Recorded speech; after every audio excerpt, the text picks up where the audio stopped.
My name is Nicole, and today I'm going to talk about my grandfather, the alcoholic. I'm going to go over some of the good times my family and I shared with him before he got sick, as well as waking up early on Sundays to watch him shave or sitting on his lap reading National Geographic.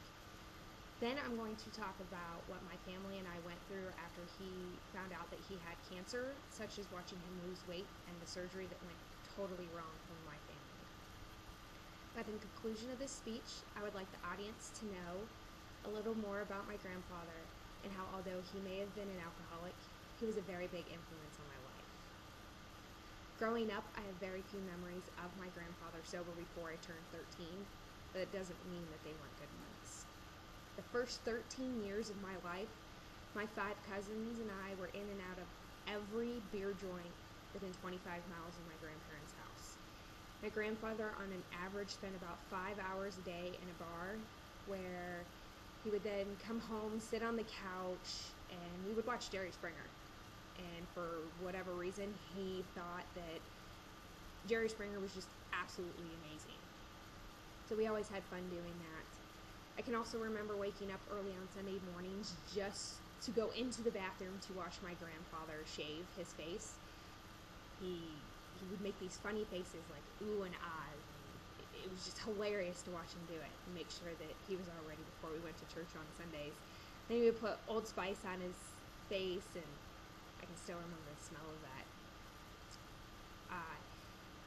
On most nights, most of the grandchildren, there were 6 of us, we would end up sitting on his lap, and he had this one National Geographic book that was nothing but about alligators, and we would sit on his lap and we would just go over what it was like and how the alligator always looked like he was sleeping, but he was never truly sleeping. And then he would sit there and be like, if you didn't watch, I'm gonna come get you. And so then he'd start tickling us, and we had a lot of fun on that. But we had to be careful, and then he would cry until we started laughing.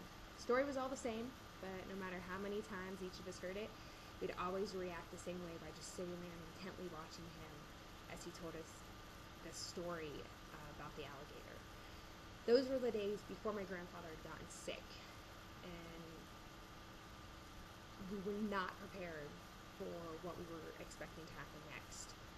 I can remember like it was yesterday, going to school and getting a phone call from my mom saying that my grandfather had a really bad heart attack and I needed to come home and that he was in the hospital. After he had his heart attack, he never touched a drop of alcohol, which was actually pretty amazing for the amount that he normally drank on a daily basis. We went to the hospital, saw him, they released him, did all that kind of stuff.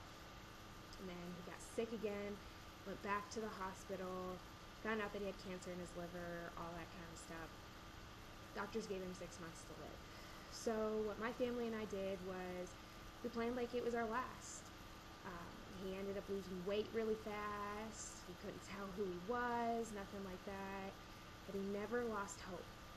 He made sure that he still loved us like there was nothing wrong.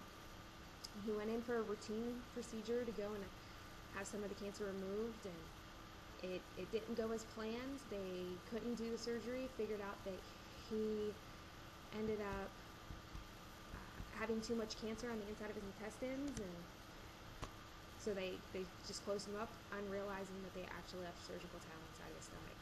So that is not very good for all of us. It was in there for 11 years, and that's initially what he lost his fight from, was the surgical towel being in his stomach. A lot of people, they think that when you're an alcoholic, you do this kind of stuff, and it happens, and they're horrible people. But my grandfather was actually a very amazing man until he lost his fight on the 24th of March 2007.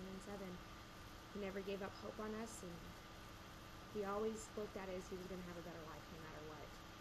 So many people think of alcoholics as bad. And if you could see only what my grandfather taught me, I've learned so many things that come out of life. Even though you're addicted to something, that doesn't mean that you're a bad person. My memories of him were amazing. I have other family members that can completely agree with me on it. today I went over the good times my family had with him. We went over before he got sick, the Old Spice being put on his face. We went over what happens to the family and I after he got sick. And I really hope that I gave you guys some insight on how my grandfather really meant to me and my family. Thank you.